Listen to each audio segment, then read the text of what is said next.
En el verano de 1776, un joven abogado de Virginia de 33 años se sentó en un modesto apartamento alquilado en Filadelfia para redactar uno de los documentos más influyentes de la historia occidental.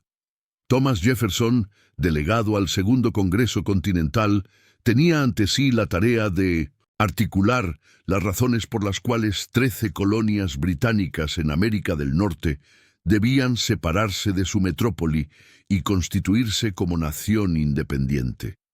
Las palabras que emergieron de su pluma resonarían durante siglos. Sostenemos como evidentes estas verdades, que todos los hombres son creados iguales, que son dotados por su Creador de ciertos derechos inalienables, que entre estos están la vida, la libertad y la búsqueda de la felicidad. Estas palabras, que se convertirían en el fundamento filosófico de la democracia estadounidense y en inspiración para movimientos de liberación alrededor del mundo, fueron escritas por un hombre que en ese mismo momento poseía legalmente a más de 170 seres humanos. Esta contradicción, que Jefferson reconocería en sus escritos privados, pero nunca resolvería en su vida pública, define no solo su legado personal, sino también las tensiones fundacionales de la República que ayudó a crear. Thomas Jefferson nació el 13 de abril de 1743 en Shadwell, una plantación en el condado de Albemarle, Virginia. Su padre, Peter Jefferson, era un próspero plantador y agrimensor que había acumulado tierras considerables en la frontera occidental de la colonia. Su madre, Jane Randolph, pertenecía a una de las familias más distinguidas de Virginia, descendiente de colonos ingleses que habían llegado a América en el siglo XVII. Esta combinación de riqueza terrateniente y linaje aristocrático colocó al joven Thomas en la cúspide de la sociedad colonial virginiana desde su nacimiento. La Virginia en la que Jefferson creció era una sociedad construida literalmente sobre el trabajo forzado de personas africanas y sus descendientes. Para mediados del siglo XVIII, los esclavizados constituían aproximadamente el 40% de la población de la colonia. La economía tabacalera que había enriquecido a familias como los Jefferson y los Randolph dependía completamente de esta mano de obra no remunerada. El tabaco agotaba rápidamente los nutrientes del suelo, lo que obligaba a los plantadores a expandirse constantemente hacia nuevas tierras, y este ciclo de expansión territorial y explotación humana definiría la economía del sur estadounidense durante los siguientes 100 años. Jefferson recibió una educación privilegiada que pocos de sus contemporáneos, incluso entre la élite colonial, podían igualar. Estudió latín, griego y francés desde temprana edad. A los 17 años ingresó al College of William and Mary en Williamsburg, donde se distinguió por su voracidad intelectual. Leía filosofía, ciencias naturales, matemáticas, derecho e historia con igual entusiasmo. Bajo la tutela del profesor William Small y del jurista George Wythe, Jefferson desarrolló las convicciones ilustradas que marcarían su pensamiento político. La fe en la razón humana, la desconfianza del poder concentrado, la creencia en los derechos naturales del individuo. Pero esta educación ilustrada coexistía sin aparente conflicto con su condición de propietario de esclavos. Jefferson heredó sus primeros esclavizados a la edad de 14 años, cuando murió su padre. Entre ellos se encontraban personas que habían servido a la familia Jefferson durante décadas, que conocían la propiedad mejor que el joven heredero que habían desarrollado habilidades artesanales complejas. Ninguna de estas cualidades alteraba su estatus legal. Eran propiedad personal, transferibles por herencia igual que el ganado o los muebles. En 1772, Jefferson contrajo matrimonio con Martha Wales Skelton, una joven viuda de 23 años que era considerada una de las mujeres más cultas y refinadas de Virginia. Martha aportó al matrimonio no solo una dote considerable, sino también una conexión con una de las familias más ricas de la colonia. Su padre, John Wales, era un abogado y comerciante de esclavos, nacido en Inglaterra, que había acumulado una fortuna sustancial en el comercio transatlántico de seres humanos. El matrimonio de Thomas y Martha Jefferson fue, según todos los testimonios de la época, genuinamente afectuoso. En los 10 años que duró antes de la muerte de Martha, la pareja tuvo 6 hijos, de los cuales solo 2 hijas sobrevivieron hasta la edad adulta. Jefferson dedicó estos años a construir Monticello, la mansión neoclásica en la cima de una montaña que se convertiría en el símbolo de su visión estética y filosófica. Diseñó cada detalle de la casa, supervisó personalmente su construcción y la llenó de libros, instrumentos científicos y obras de arte. Monticello era también una plantación de trabajo, y su funcionamiento dependía del trabajo de cientos de personas esclavizadas. Jefferson organizó la propiedad como una pequeña ciudad autosuficiente. Había herreros, carpinteros, tejedores, cocineros, jardineros, todos ellos esclavizados. En los campos, hombres, mujeres y niños cultivaban tabaco, trigo y otros productos agrícolas bajo la supervisión de capataces. Jefferson se enorgullecía de la eficiencia de su operación y llevaba registros meticulosos de la productividad de cada trabajador. La carrera política de Jefferson despegó durante la década de 1770. Además de redactar la Declaración de Independencia, sirvió como gobernador de Virginia durante la Guerra Revolucionaria, como ministro plenipotenciario en Francia, como primer secretario de Estado bajo George Washington, como vicepresidente bajo John Adams, y finalmente como tercer presidente de Estados Unidos desde 1801 hasta 1809. En cada uno de estos roles, Jefferson articuló una visión de Estados Unidos como república agraria de ciudadanos independientes, gobernada por principios racionales y comprometida con la expansión de la libertad.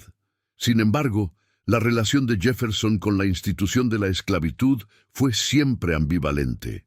En sus escritos privados, denunció la esclavitud como un crimen abominable y una depravación moral.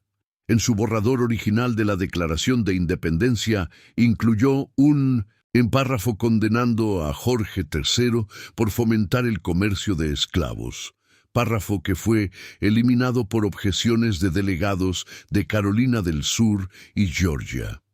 En su único libro publicado, Notas sobre el Estado de Virginia, argumentó que la esclavitud corrompía tanto a los amos como a los esclavizados y predijo que eventualmente terminaría en conflicto violento. Pero estas reflexiones teóricas nunca se tradujeron en acciones personales consecuentes. Jefferson no liberó a sus esclavizados durante su vida, excepto en casos muy puntuales.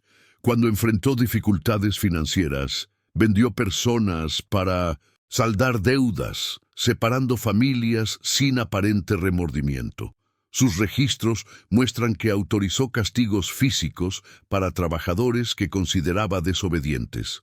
Y cuando tuvo la oportunidad de influir en la política nacional sobre esclavitud, como en la compra de Luisiana en 1803, eligió expandir el territorio donde la esclavitud era legal en lugar de restringirla. Esta contradicción entre principios y práctica no era exclusiva de Jefferson. Era característica de toda la clase plantadora del sur estadounidense, que había construido su riqueza y estatus social sobre la explotación del trabajo, forzado mientras profesaba adhesión a ideales de libertad e igualdad. Pero en Jefferson, la contradicción era particularmente aguda porque nadie había articulado esos ideales con mayor elocuencia que él. El hombre que había escrito que todos los hombres son creados iguales vivía rodeado de personas que la ley definía como propiedad, no como personas. El sistema legal de la esclavitud en Virginia. Para comprender la historia que estamos por examinar, es necesario entender el marco legal que hacía posible y sancionaba la esclavitud en Virginia durante el siglo XVIII. Este no era un sistema improvisado ni marginal. Era un edificio jurídico cuidadosamente construido durante más de un siglo, diseñado para maximizar el control de los propietarios sobre los esclavizados y minimizar cualquier posibilidad de resistencia o liberación. El principio fundamental del derecho esclavista virginiano era el partus sequitur ventrem, una frase latina que significa «la descendencia sigue al vientre». Establecido por ley en 1662, este principio determinaba que el estatus legal de un niño nacido en Virginia seguía el estatus de su madre, no de su padre. Si la madre era esclavizada, el niño nacía esclavizado, independientemente de quién fuera el padre. Si la madre era libre, el niño nacía libre, independientemente de quién fuera la madre. Este principio tenía consecuencias devastadoras que iban más allá de perpetuar la esclavitud de generación en generación.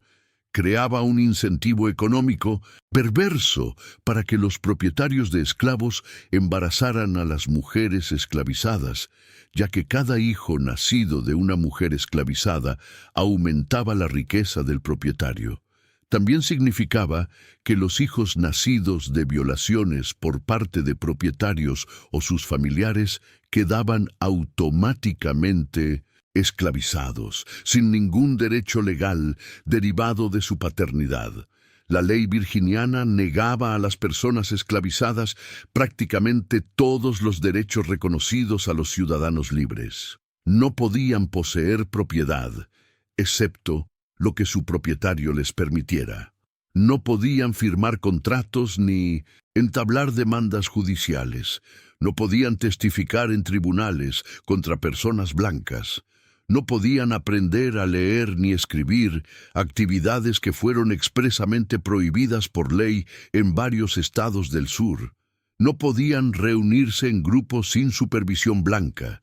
No podían viajar fuera de la plantación sin un pase escrito de su propietario. El matrimonio entre personas esclavizadas no tenía reconocimiento legal. Las uniones que los esclavizados formaban entre sí podían ser disueltas en cualquier momento por la venta de uno de los cónyuges. Los hijos podían ser separados de sus madres y vendidos a propietarios diferentes. Los registros de ventas de esclavos de la época muestran estas separaciones familiares como transacciones rutinarias, mencionadas con la misma indiferencia que la venta de animales de granja. Especialmente relevante para nuestra historia es la cuestión del consentimiento sexual bajo la esclavitud. La ley virginiana no reconocía la posibilidad de que una mujer esclavizada fuera violada por un hombre blanco. La violación se definía legalmente como un crimen contra la propiedad del padre o esposo de la víctima, no contra la víctima misma. Una mujer esclavizada no tenía padre ni esposo legal reconocido, por lo tanto, no podía ser víctima de violación en términos legales. Su cuerpo pertenecía a su propietario, quien podía disponer de él como quisiera. Esta realidad legal hace imposible hablar de consentimiento en cualquier relación sexual entre un propietario y una persona esclavizada. El consentimiento presupone la capacidad de rechazar sin consecuencias. Una mujer esclavizada que rechazara los avances sexuales de su propietario podía ser castigada físicamente, vendida o ver a sus familiares vendidos como represalia. No existía ninguna autoridad a la que pudiera apelar, ningún recurso legal disponible, ninguna protección de ningún tipo. En este contexto, la aquiescencia no equivale a consentimiento. Es simplemente la ausencia de opciones. La familia Wales y el origen de los Hemings. La historia que estamos examinando no puede entenderse sin conocer la familia Wales y el papel central que jugó en la creación de las circunstancias que harían posible la relación entre Jefferson y Sally Hemings.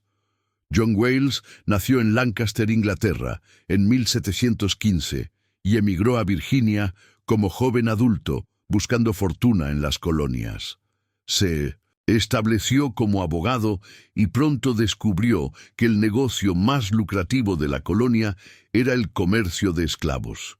Wales se convirtió en agente de una firma de Bristol que transportaba a africanos cautivos a través del Atlántico para venderlos en Virginia. Esta actividad, combinada con su práctica legal y sus inversiones en tierras, lo convirtió en uno de los hombres más ricos de la colonia para mediados del siglo XVIII.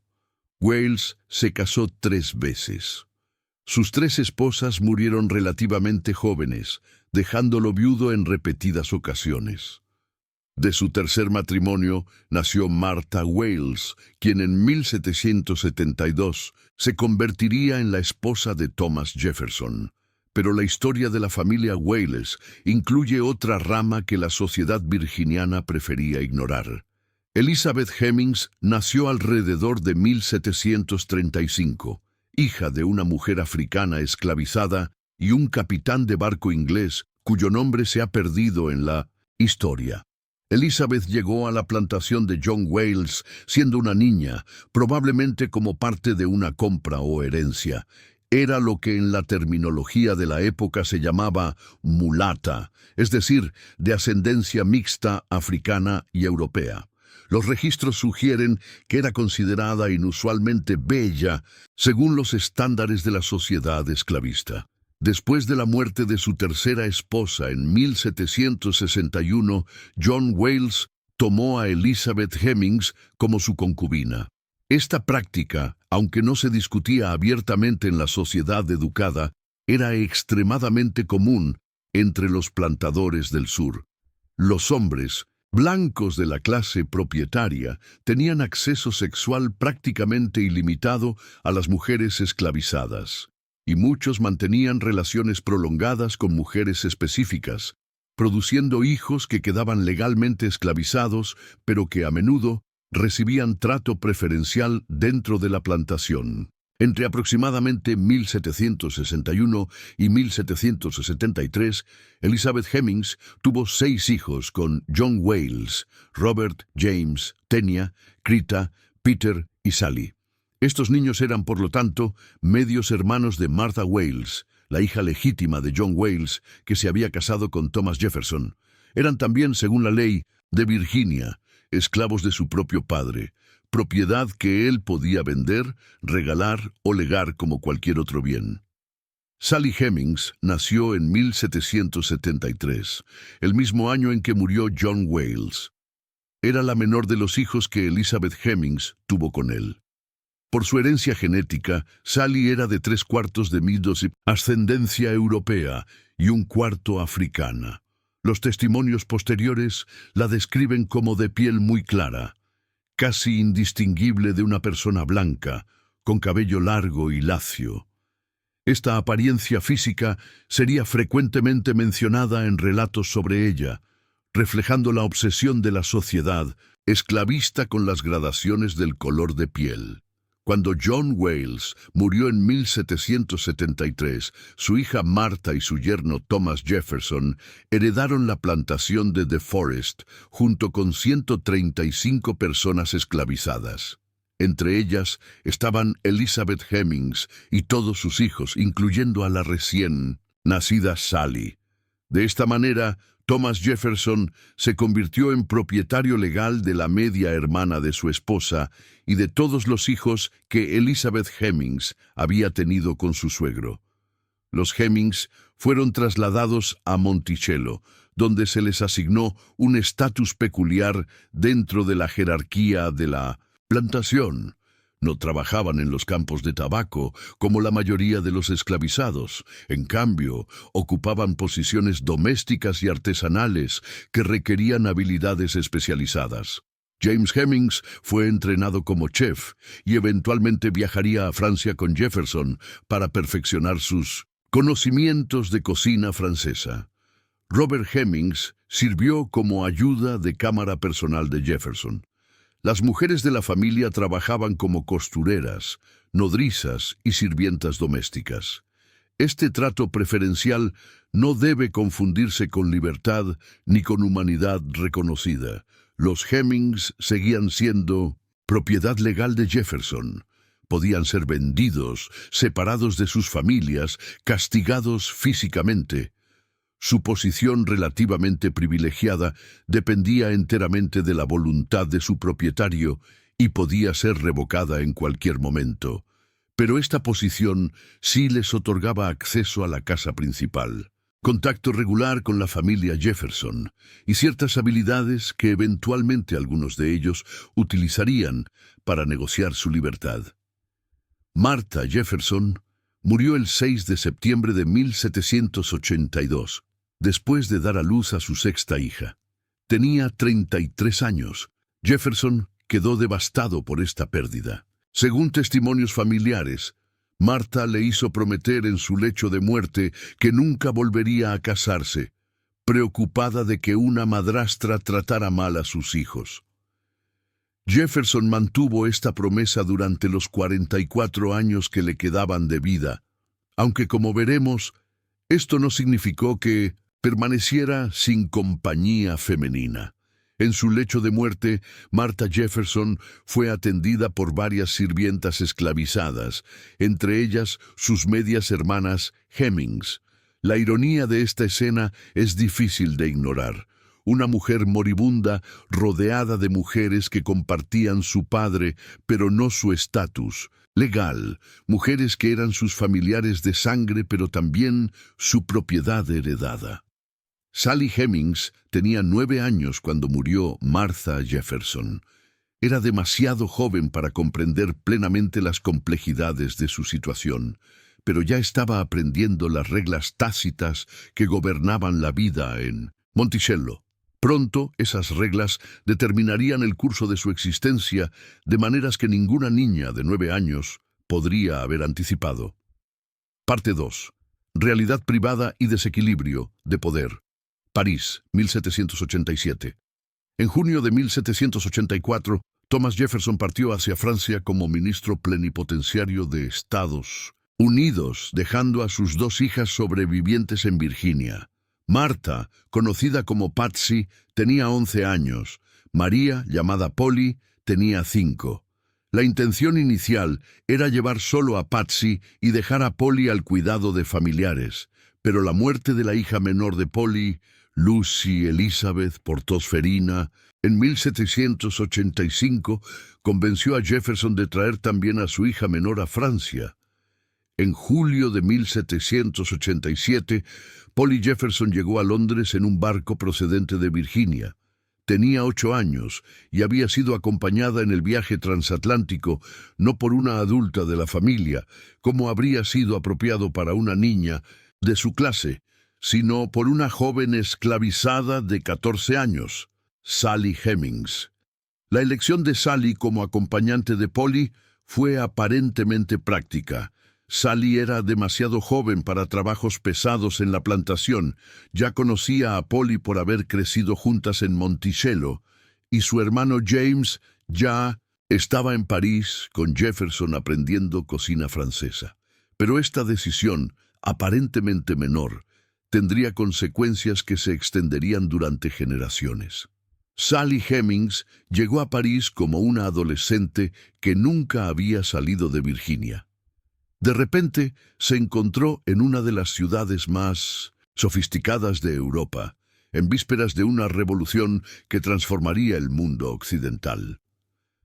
París, en 1787, era un hervidero de ideas ilustradas, debates filosóficos sobre los derechos del hombre y cuestionamientos cada vez más intensos de los privilegios aristocráticos. En Francia, Sally Hemings ocupaba un estatus legal radicalmente diferente al que tenía en Virginia. La esclavitud había sido abolida en el territorio metropolitano francés desde 1315, y aunque esta prohibición no se aplicaba a las colonias francesas en el Caribe, sí significaba que cualquier esclavo que pisara suelo francés podía reclamar su libertad. James Hemings, el hermano de Sally, era consciente de esta realidad legal y eventualmente la utilizaría para negociar su manumisión. No tenemos registros directos del pensamiento de Sally Hemings durante este periodo. Como persona esclavizada y analfabeta, no dejó diarios ni cartas. Lo que sabemos de su experiencia en París proviene de fuentes indirectas: los registros de gastos de Jefferson, los recuerdos posteriores de sus hijos y las inferencias que los historiadores han podido hacer a partir de la evidencia circunstancial. Los registros de Jefferson muestran que Sally recibió un salario mensual en París, algo impensable para una persona esclavizada en Virginia. También muestran gastos considerables en ropa para ella, incluyendo telas finas y accesorios que habrían sido inapropiados para una simple sirvienta doméstica. Un pago registrado fue para un tutor de niños francés. Estos gastos sugieren que Sally estaba siendo preparada para un rol que iba más allá del servicio doméstico ordinario. Jefferson tenía 44 años en 1787. Llevaba 5 años viudo. Era un hombre de apetitos que la sociedad de su época consideraba normales para alguien de su posición.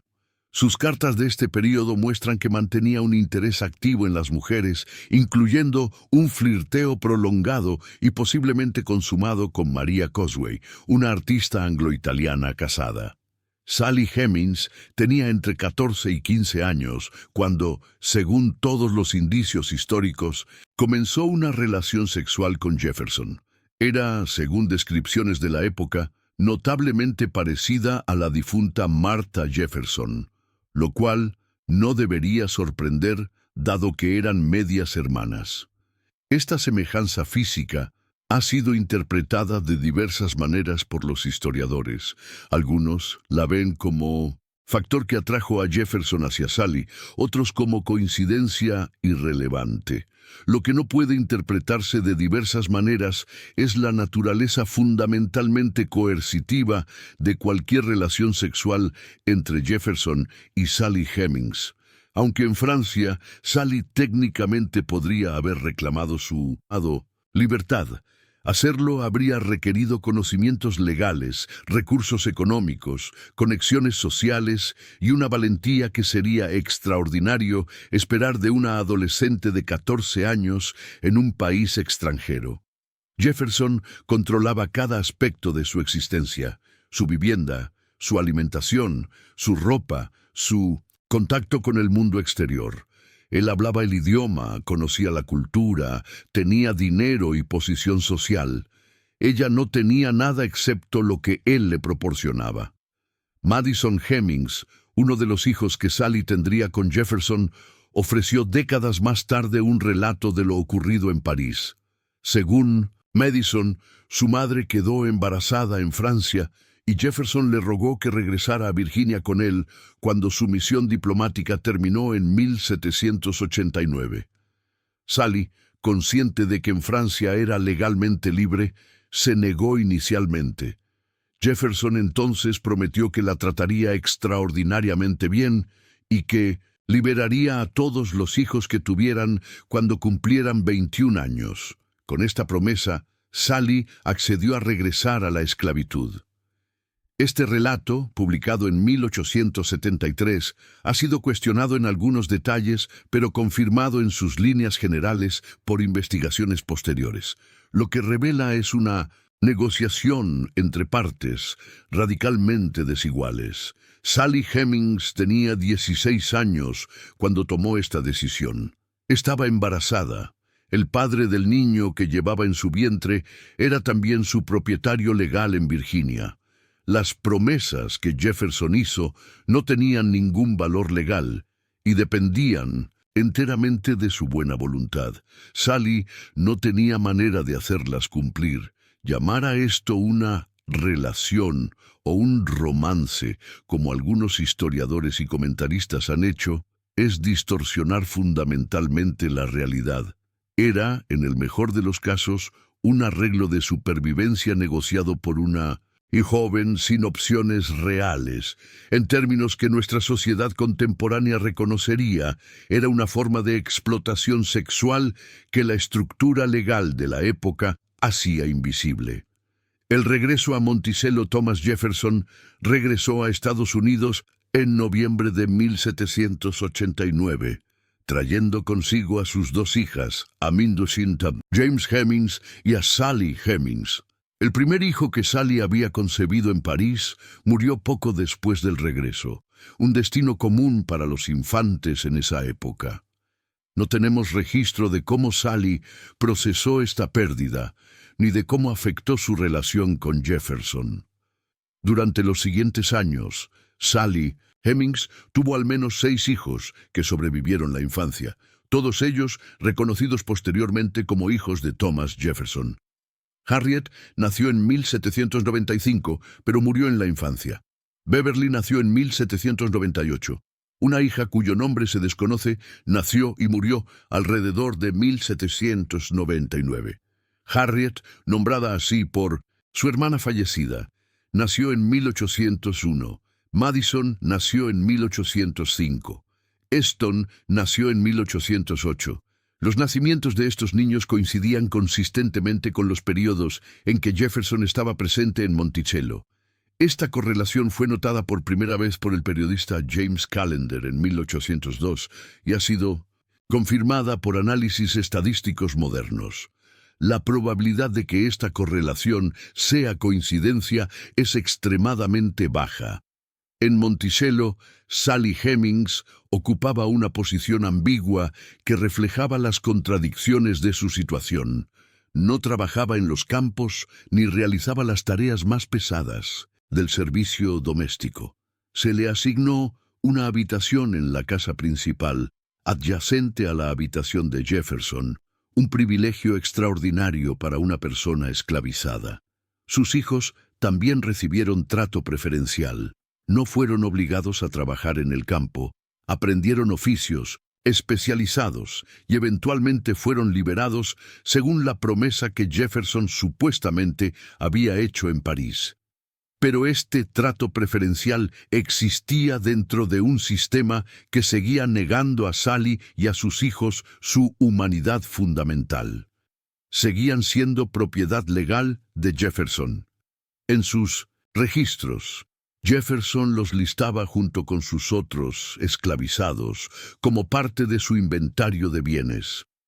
Cuando enfrentó dificultades financieras, consideró vender a otros miembros de la familia Hemings, aunque aparentemente nunca consideró vender a Sally ni a los hijos que había tenido con ella. Los hijos de Sally Hemings crecieron en Monticello en una situación imposible de describir en términos convencionales. Su padre era el propietario de su madre y de ellos mismos.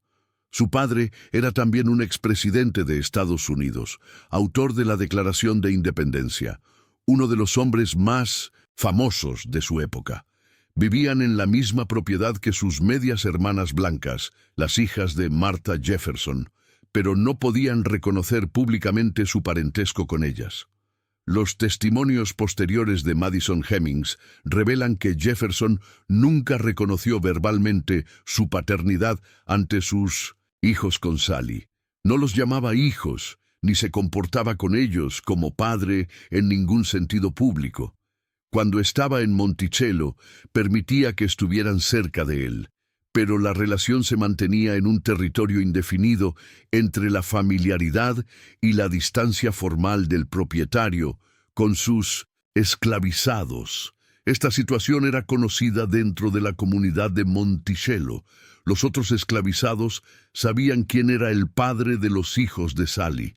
Los visitantes frecuentes de la plantación lo sospechaban o lo sabían. Algunos comentaron sobre el notable parecido físico entre Jefferson y los hijos de Sally, especialmente Beverly y Eston, quienes, según descripciones de la época, podían pasar por blancos sin dificultad. El escándalo de 1802.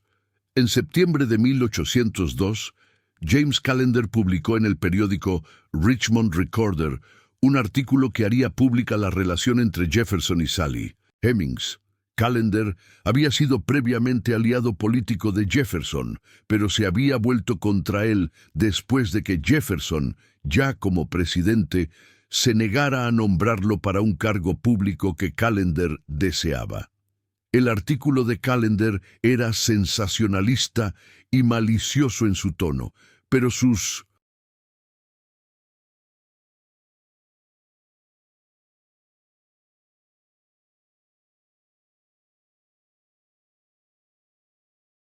afirmaciones centrales eran precisas. Callender escribió que Jefferson mantenía como concubina a una de sus esclavizadas llamada Sally, que había tenido varios hijos con ella, y que esta relación era conocida en Virginia desde hacía años. El artículo utilizaba lenguaje racista y despectivo, refiriéndose a Sally como Black Sal y burlándose de Jefferson por su hipocresía. La reacción fue inmediata y dividida según líneas partidistas. Los federalistas, opositores políticos de Jefferson, utilizaron la historia como arma contra el presidente. Los republicanos, aliados de Jefferson, la negaron completamente. Jefferson mismo nunca respondió públicamente a las acusaciones, una estrategia que sus aliados interpretaron como dignidad ante calumnias y sus enemigos como confirmación tácita. Varios periódicos reprodujeron y ampliaron la historia. Se escribieron sátiras y canciones burlescas. Yankee Doodle fue parodiada con letras que hacían referencia a Sally Hemings.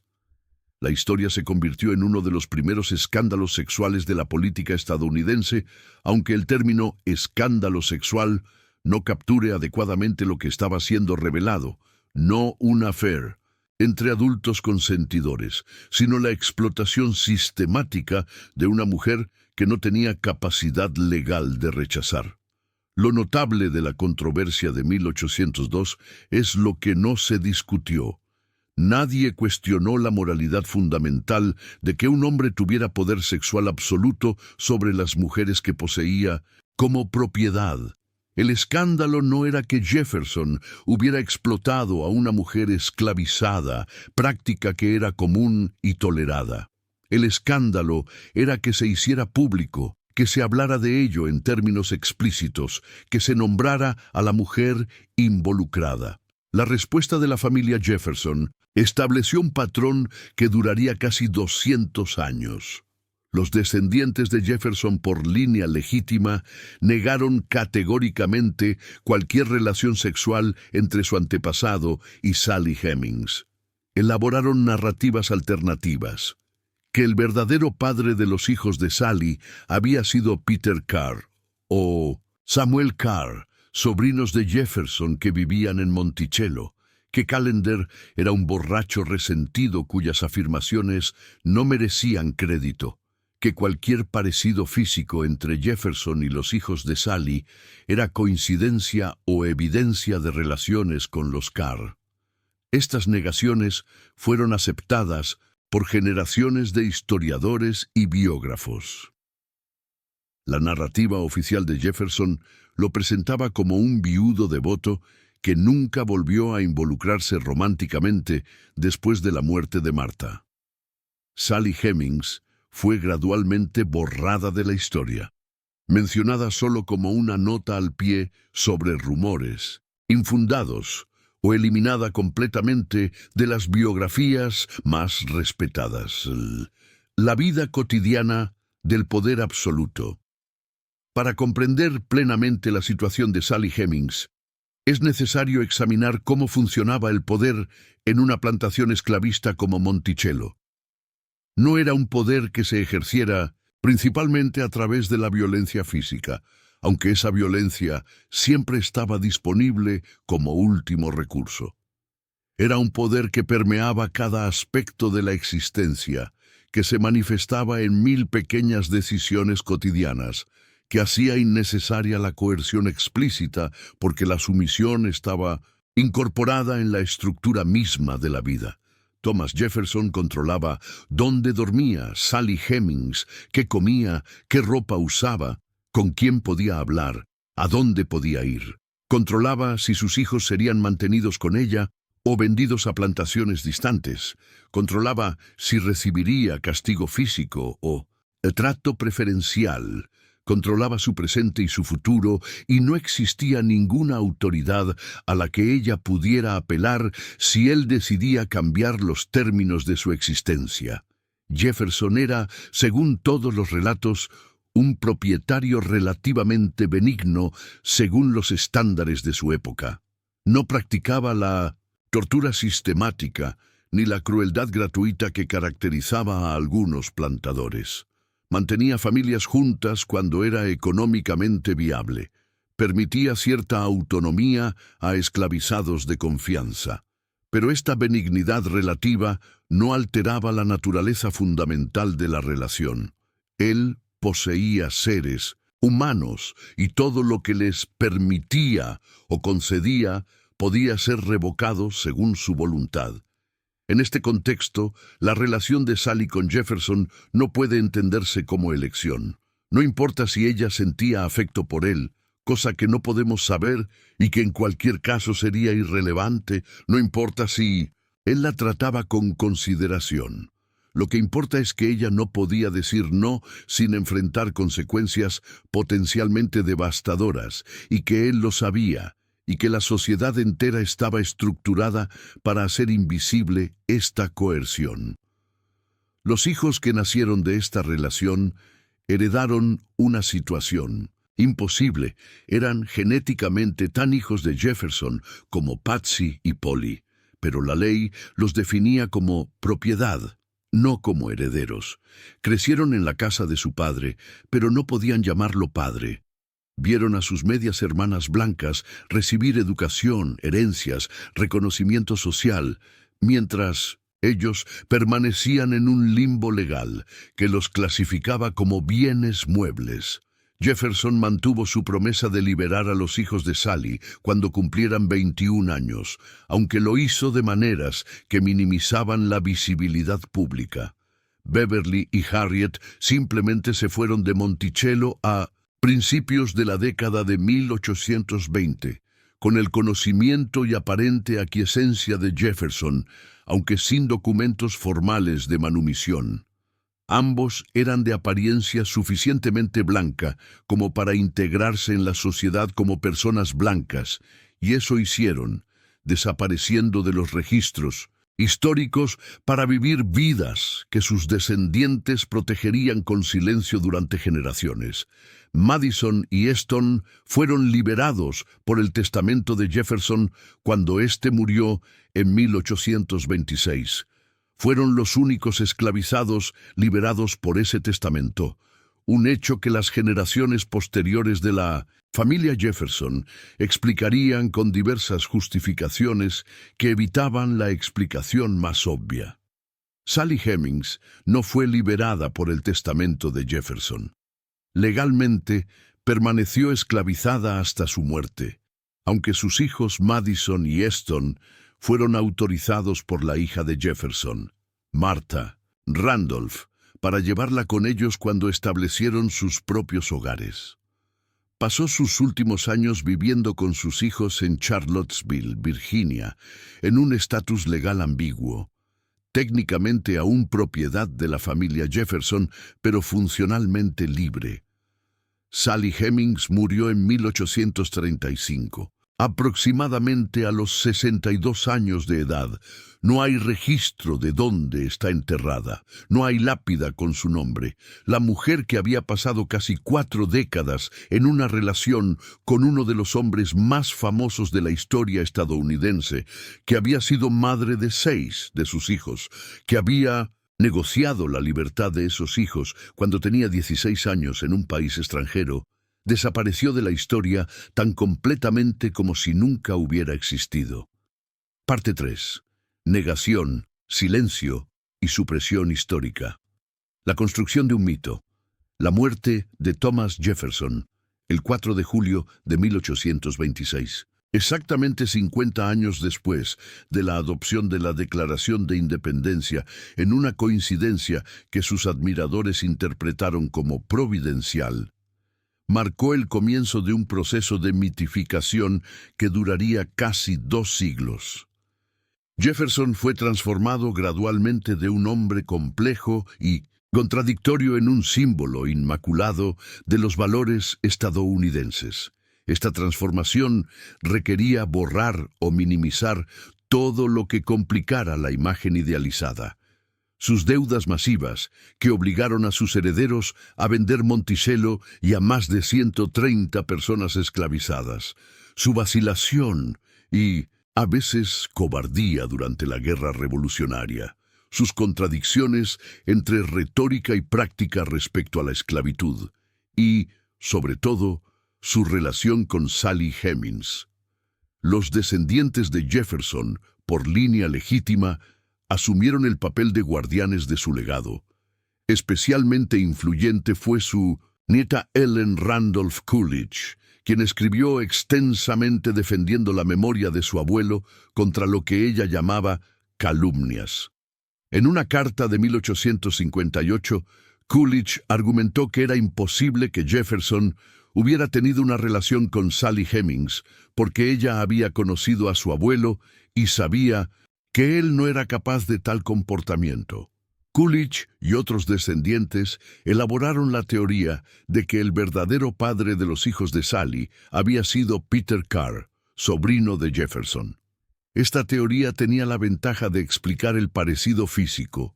Los Carr compartían sangre con Jefferson, sin implicar al gran hombre mismo.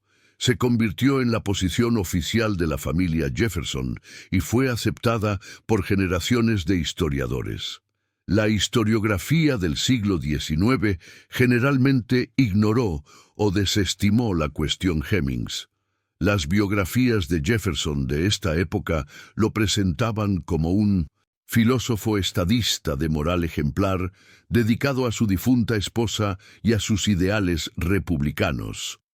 Cuando mencionaban a Sally Hemings, era solo para rechazar los rumores, como ataques políticos motivados por la enemistad.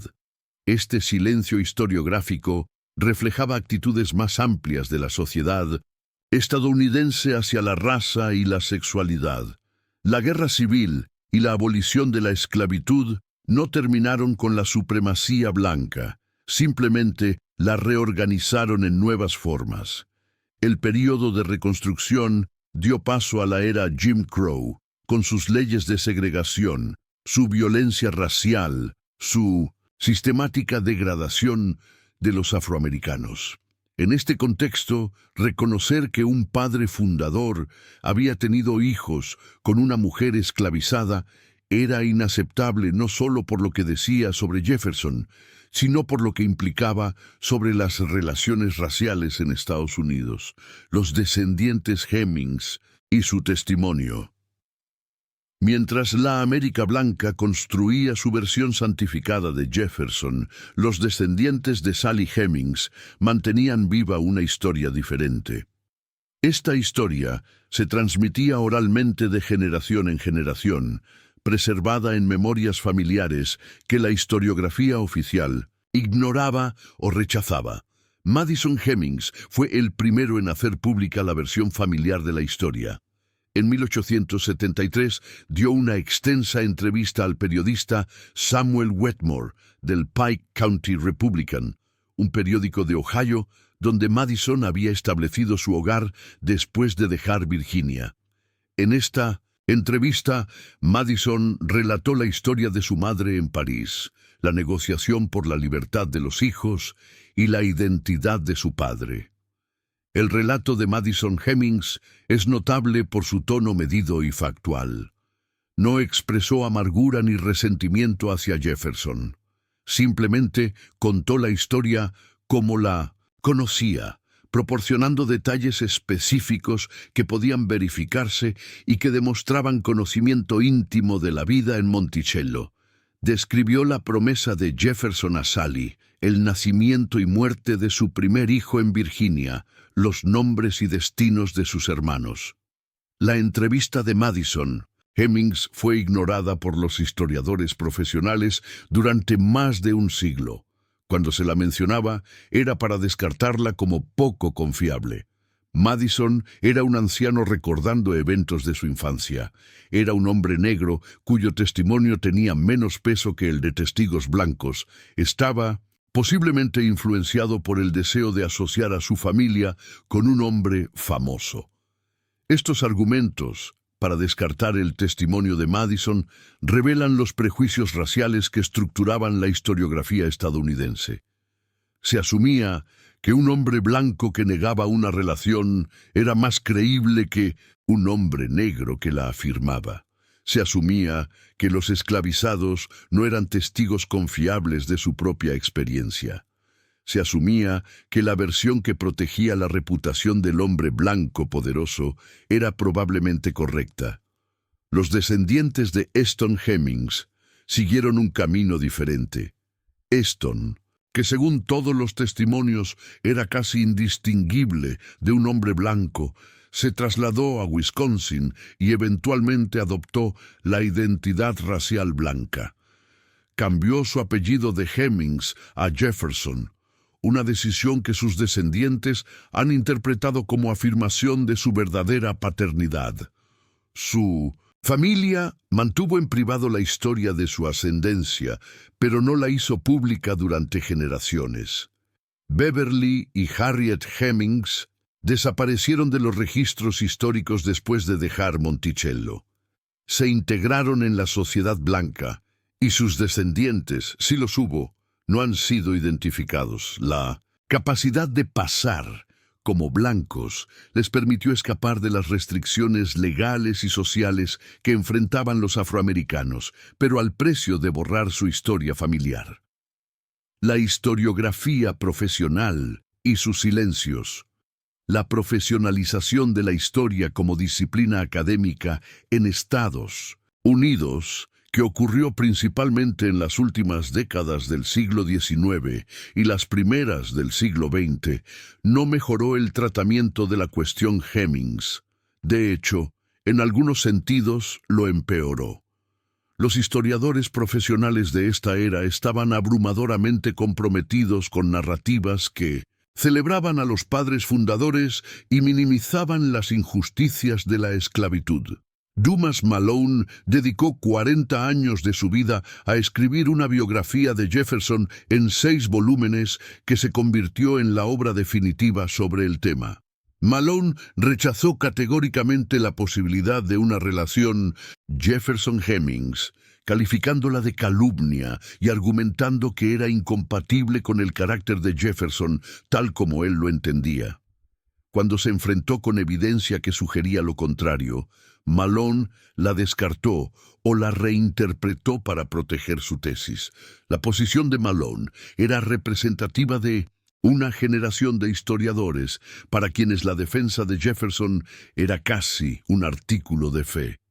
Estos historiadores tendían a ser hombres blancos del sur de Estados Unidos, formados en una cultura que veneraba a la Confederación y a los plantadores esclavistas como aristócratas refinados.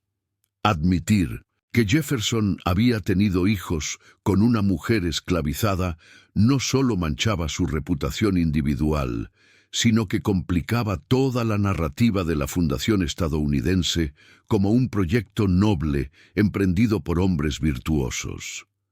Algunos historiadores sí tomaron en serio la evidencia. Von Brody, en 1900, su biografía de 1974, Thomas Jefferson, An Intimate History, argumentó que la relación Jefferson-Hemings había sido real y posiblemente incluso amorosa. El libro fue un éxito de ventas, pero fue recibido con hostilidad por el establishment historiográfico. Se acusó a Brodie de ser sensacionalista, de especular más allá de la evidencia, de proyectar actitudes modernas sobre el pasado. Lo que los críticos de Brodie no reconocían era que su propia posición también implicaba especulación y proyección. Asumir que Jefferson no había tenido una relación con Hemings requería ignorar o reinterpretar una cantidad considerable de evidencia circunstancial.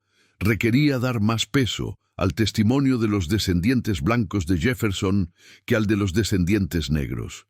Requería asumir que la práctica común de los plantadores sureños de tener relaciones sexuales con mujeres esclavizadas no se aplicaba a Jefferson por alguna razón especial: la asociación Monticello y el control del legado. La propiedad de Monticello pasó por varias manos después de la muerte de Jefferson, antes de ser adquirida en 1923 por la Thomas Jefferson Foundation, una organización sin fines de lucro dedicada a preservar el legado del tercer presidente. La fundación transformó Monticello en un museo y sitio histórico que atrajo a cientos de miles de visitantes cada año. Durante décadas, la interpretación oficial de Monticello minimizó o ignoró completamente la existencia de la esclavitud en la plantación. Los recorridos se centraban en la arquitectura, los inventos de Jefferson, su biblioteca, su vida política. Los visitantes podían recorrer la mansión sin escuchar casi ninguna mención de las cientos de personas esclavizadas que habían hecho posible la vida que Jefferson disfrutaba allí. Sally Hemings era particularmente invisible en esta interpretación. Su habitación, que estaba ubicada en el sótano de la casa principal cerca de la habitación de Jefferson, no era mostrada a los visitantes. Su nombre no aparecía en los materiales educativos. Cuando los visitantes preguntaban sobre ella, los guías estaban entrenados para responder con evasivas o con la versión oficial que atribuía la paternidad de sus hijos a los sobrinos Carr. Esta invisibilidad no era accidental. La Fundación Thomas Jefferson estaba estrechamente vinculada con los descendientes de Jefferson por línea legítima, quienes seguían manteniendo que la relación con Hemings era una calumnia. Reconocer oficialmente esa relación significaba contradecir a los descendientes y cuestionar la narrativa que la organización había promovido durante décadas. Los descendientes de Sally Hemings, mientras tanto, eran excluidos de las reuniones familiares de los Jefferson y de cualquier reconocimiento oficial de su parentesco. Cuando solicitaban ser incluidos en la Asociación de Descendientes de Monticello, organización que reunía a los descendientes de Jefferson, eran rechazados. Su historia familiar era tratada como una pretensión sin fundamento, no como una realidad documentada. El costo humano del silencio. El silencio histórico sobre Sally Hemings y sus descendientes tenía consecuencias que iban más allá de la exactitud académica. Afectaba a personas reales, descendientes que vivían con el conocimiento de su historia familiar, pero que veían esa historia negada y ridiculizada por las autoridades oficiales. Los descendientes de Madison y Eston Hemings sabían quiénes eran sus antepasados. Tenían tradiciones familiares que se remontaban generaciones. Pero cuando trataban de compartir esa historia, encontraban incredulidad, burla o acusaciones de que estaban mintiendo para asociarse con un hombre famoso. La asimetría de poder que había definido la relación original entre Jefferson y Sally se reproducía en la relación entre sus descendientes. La versión de la familia blanca era aceptada. La versión de la familia negra era rechazada. Esta dinámica tenía implicaciones más amplias para la comprensión estadounidense de su propia historia. Al negar la relación Jefferson-Hemings, la cultura oficial estadounidense también negaba una verdad incómoda sobre la esclavitud, que no había sido solo un sistema de explotación económica, sino también un sistema de explotación sexual que había producido generaciones de niños que no podían ser reconocidos por sus padres blancos. Las familias afroamericanas de todo el sur de Estados Unidos tenían historias similares en sus tradiciones familiares. Abuelas que habían sido esclavizadas y que habían tenido hijos con sus propietarios. Ancestros blancos cuya existencia era conocida, pero no podía ser oficialmente reconocida. Una mezcla racial que la ideología de la supremacía blanca insistía en negar, pero que era evidente en los rostros de millones de personas. Al rechazar el testimonio de los Hemings, la historiografía oficial también rechazaba implícitamente todos estos otros testimonios. Enviaba el mensaje de que las historias familiares afroamericanas no eran confiables, que los recuerdos de los esclavizados no tenían valor histórico, que la versión blanca de la historia era la única que merecía ser tomada en serio. Los primeros indicios de cambio. El movimiento por los derechos civiles de las décadas de 1950 y 1960 comenzó a cambiar las actitudes estadounidenses hacia la raza de maneras que eventualmente afectarían también la historiografía. Una nueva generación de historiadores, algunos de ellos afroamericanos, empezó a cuestionar las narrativas oficiales sobre la esclavitud y sobre los padres fundadores.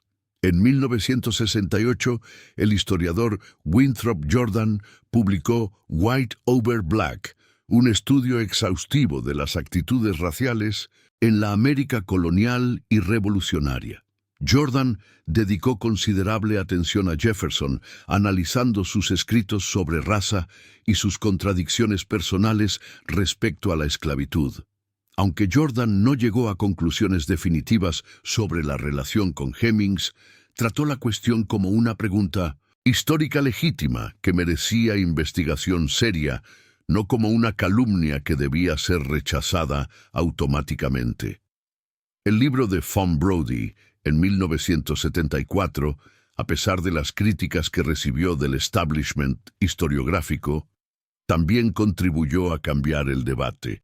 Al presentar la relación Jefferson-Hemings como un hecho probable y no como un rumor infundado, Brody abrió espacio para que otros historiadores consideraran la evidencia de manera más objetiva. Durante las décadas de 1970, 1980 y 1990, la cuestión Hemings se mantuvo en un estado de controversia. Algunos historiadores aceptaban la relación como probable, otros seguían rechazándola.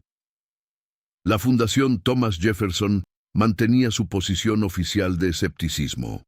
Los descendientes de Hemings seguían siendo excluidos de cualquier reconocimiento oficial. Lo que todos esperaban era algún tipo de evidencia definitiva que pudiera resolver la cuestión de una vez por todas. Esa evidencia llegaría, finalmente, no de los archivos históricos, sino del laboratorio de genética. Parte 4. Reconocimiento, legado y reflexión moral. La evidencia del ADN. En noviembre de 1998, la revista científica Nature publicó un artículo que transformaría permanentemente el debate sobre Jefferson y Hemings. Un equipo de investigadores, dirigido por el Dr. Eugene Foster, había realizado pruebas de ADN en descendientes varones de los Jefferson y los Hemings para determinar si compartían un ancestro paterno común. La metodología se basaba en el cromosoma y que se transmite prácticamente sin cambios de padre a hijo. Si Thomas Jefferson había sido el padre de los hijos de Sally Hemings, entonces los descendientes varones de esos hijos deberían compartir el mismo cromosoma y que los descendientes varones de otros Jefferson. Los resultados fueron inequívocos. El cromosoma Y de los descendientes de Eston Hemmings, el hijo menor de Sally, coincidía exactamente con el cromosoma Y de los descendientes conocidos de la familia Jefferson. La probabilidad de que esta coincidencia fuera resultado del azar era infinitesimalmente pequeña.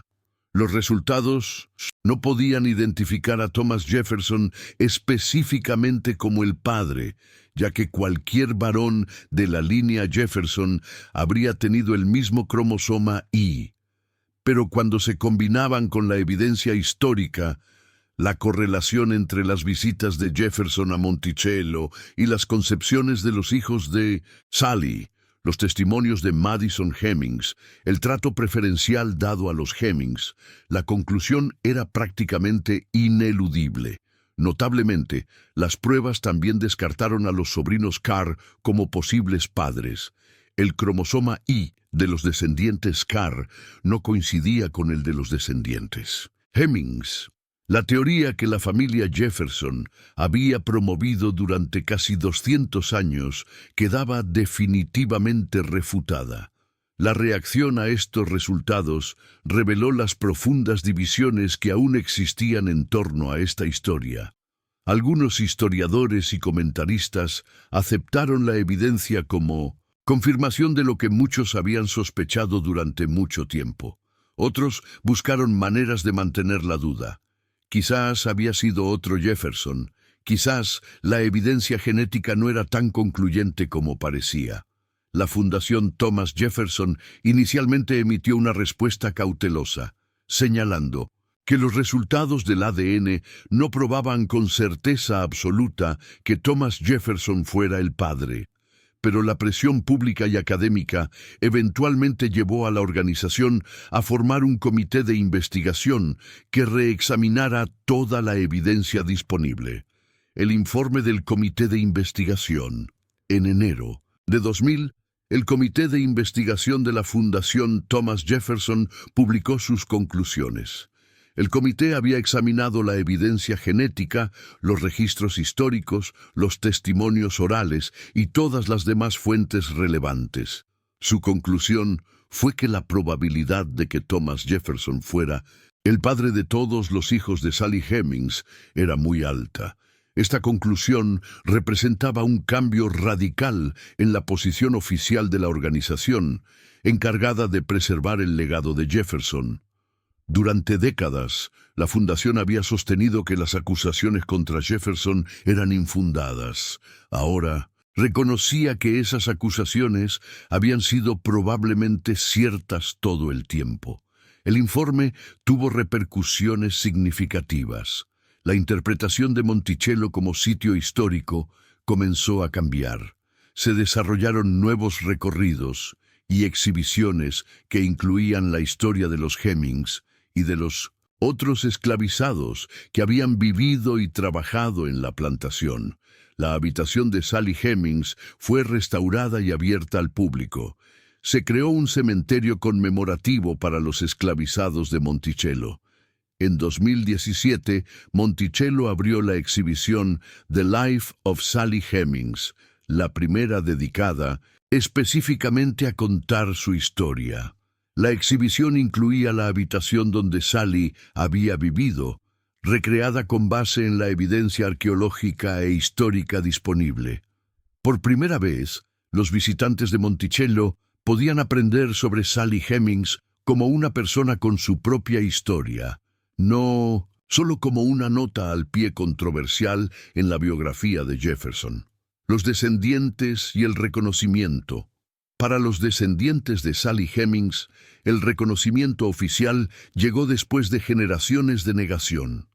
Muchos de ellos no vivieron para ver este momento.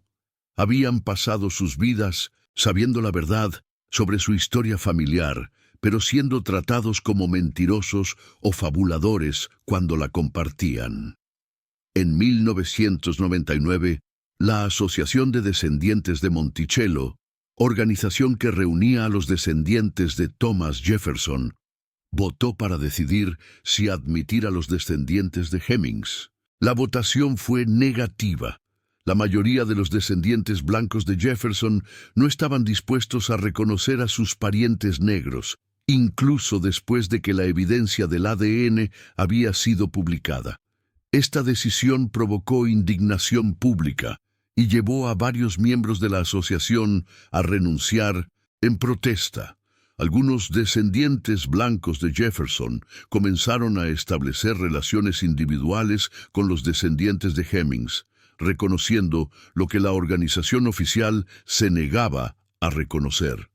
En 2018, la Fundación Thomas Jefferson organizó por primera vez una reunión de descendientes que incluyó tanto a la línea legítima de Jefferson como a los descendientes de Sally Hemings. Fue un momento de reconciliación simbólica después de más de 200 años de separación y negación.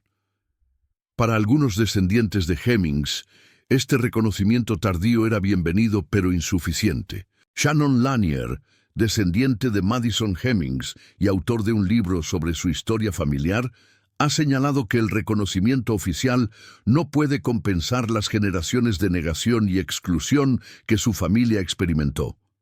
Otros descendientes han expresado ambivalencia sobre ser asociados con un hombre que, independientemente de la relación que tuviera con Sally Hemings, fue un propietario de esclavos que nunca los liberó a ella ni a la mayoría de los suyos. Reinterpretando a Jefferson. El reconocimiento de la relación Jefferson-Hemings ha obligado a una reconsideración más amplia del legado de Jefferson y, por extensión, de la relación de Estados Unidos con su pasado esclavista. Jefferson ya no puede ser presentado simplemente como el filósofo de la libertad, cuyas contradicciones personales eran aberraciones comprensibles en el contexto de su tiempo. La historia de Sally Hemings demuestra que esas contradicciones no eran abstractas, tenían consecuencias humanas concretas, producían sufrimiento real, creaban seres humanos que crecían en condiciones imposibles. Los hijos de Sally Hemings, Beverly, Harriet, Madison, Eston, fueron personas reales que vivieron vidas reales, definidas por las decisiones de su padre. Beverly y Harriet eligieron desaparecer en la sociedad blanca, abandonando su identidad familiar para escapar de las restricciones impuestas a los afroamericanos. Madison y Eston vivieron como hombres negros, con todas las limitaciones que eso implicaba en la América del siglo XIX. Todos ellos fueron marcados permanentemente por la contradicción entre su paternidad y su estatus legal.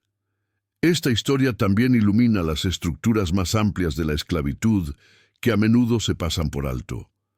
La esclavitud no fue solo un sistema económico de trabajo forzado, fue un sistema de poder total que otorgaba a los propietarios control absoluto sobre los cuerpos de las personas esclavizadas, incluyendo control sexual.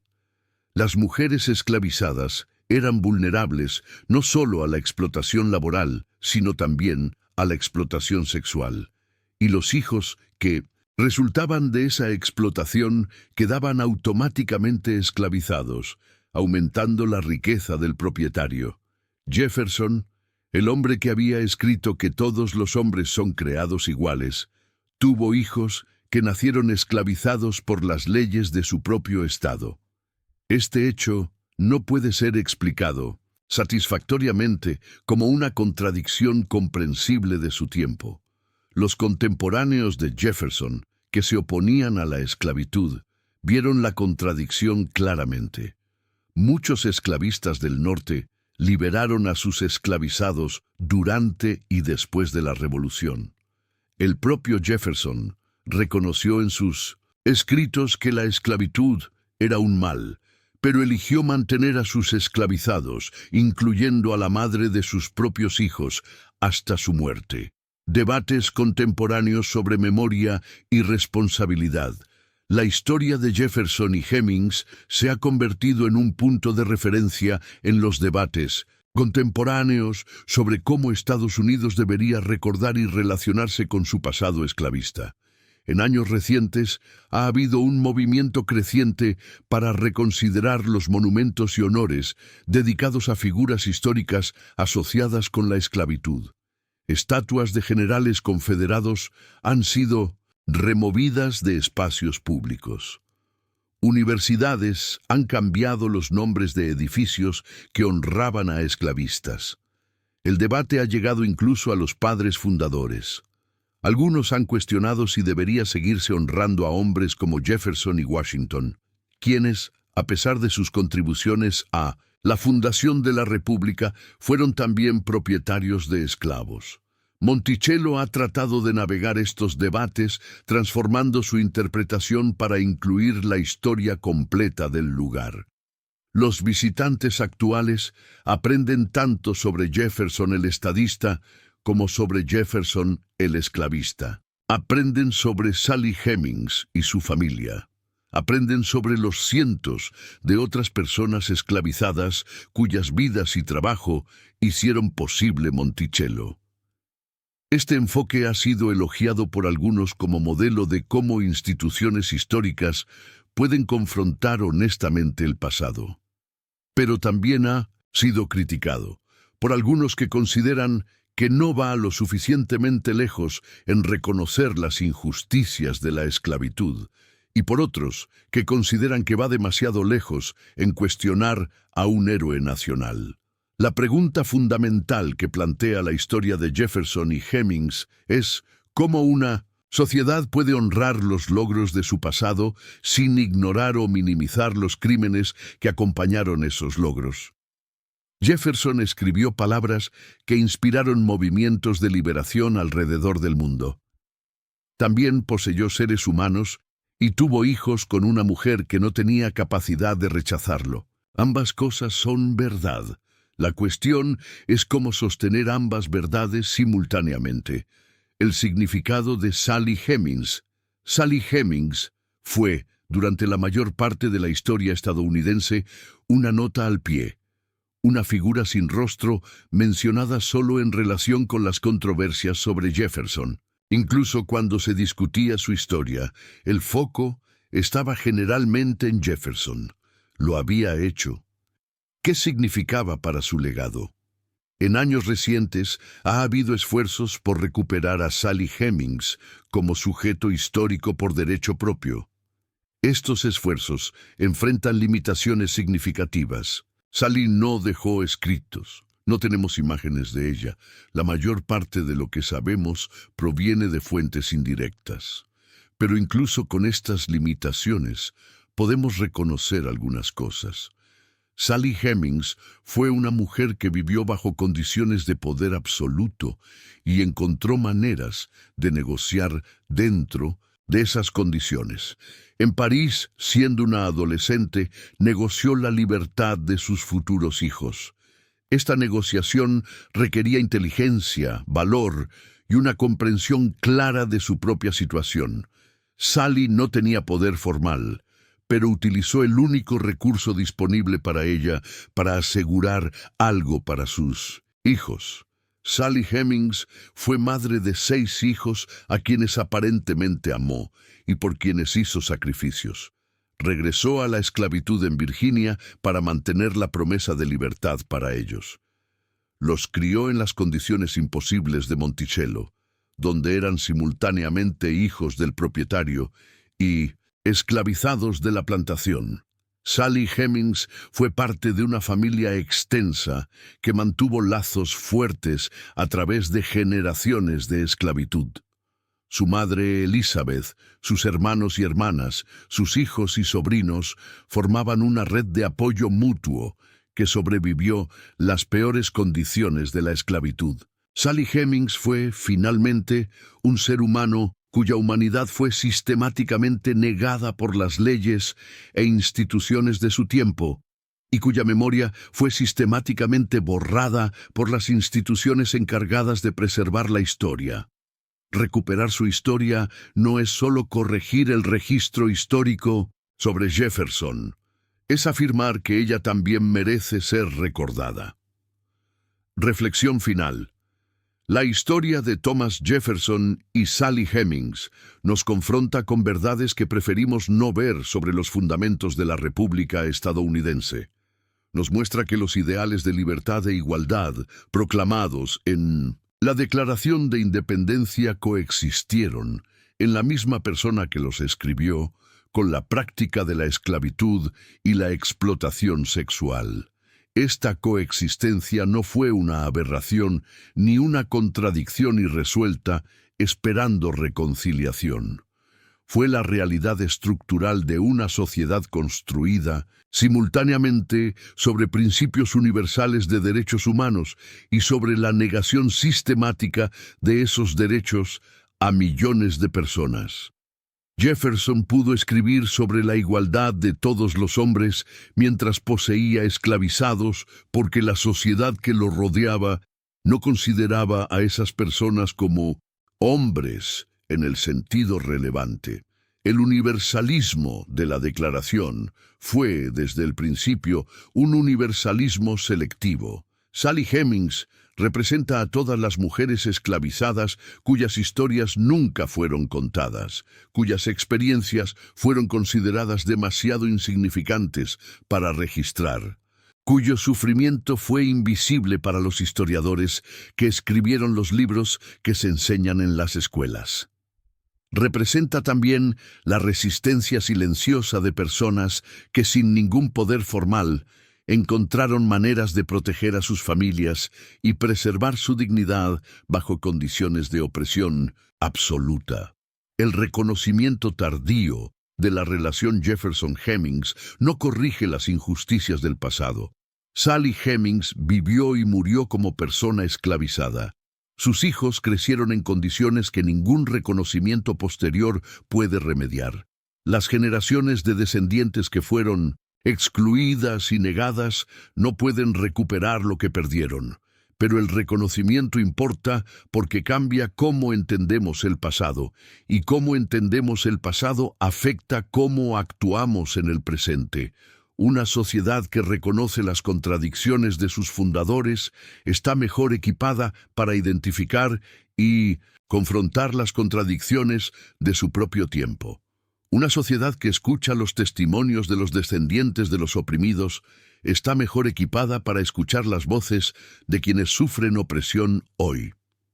Thomas Jefferson escribió palabras que todavía resuenan: que todos los hombres son creados iguales, que tienen derechos inalienables a la vida, la libertad y la búsqueda de la felicidad.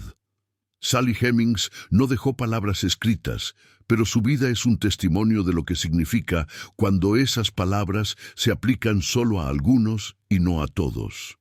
La distancia entre lo que Jefferson escribió y lo que Jefferson hizo es la medida de lo que quedaba por hacer para que sus palabras fueran verdad. 2 siglos después, esa distancia no ha sido completamente cerrada. La historia de Sally Hemings nos recuerda de dónde venimos y cuánto camino queda por recorrer.